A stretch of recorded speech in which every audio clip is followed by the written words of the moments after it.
আম আলুর ভর্তা, নামটা শুনেই জিভে জল চলে আসলো, তাই না? তো আম আলুর ভর্তা খুব পছন্দের একটা ভর্তা। সব রকম তো ভর্তা করে খেয়েছেন, কিন্তু এরকম আম আলুর ভর্তা একবার খেয়ে দেখেন, 100% ভালো লাগবে, মুখের স্বাদ ফিরিয়ে এনে দিবে। প্রথমে আম আলুকে ভালো করে একসঙ্গে সেদ্ধ করে নিয়েছি। এবার চোকাগুলো ছিলে ভালো করে মসলে নিব।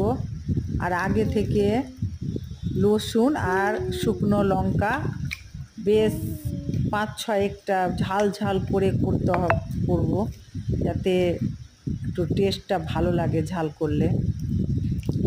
তেলে ফ্রাই করে ভালো করে এই যে হাত দিয়ে একদম ভালো করে মসলিয়ে নিয়েছি চুর চুর করে। এবার ভর্তার সঙ্গে মাখিয়ে নিব। ফজলি আম দিয়ে ভর্তা করেছি, কারণ অন্য আম দিলে টক খুব হয়ে যাবে, খাওয়া যাবে না। আমি টকটা অতটা ভালো লাগে না, অতটা হালকা টক ভালো লাগে। মসলিয়ে নিলাম ভালো করে। একটু টেস্ট করে দেখবো, ওহ কি সুন্দর না লেগেছে! তোমাদের বোধহয় জিভে জল চলে আসলো।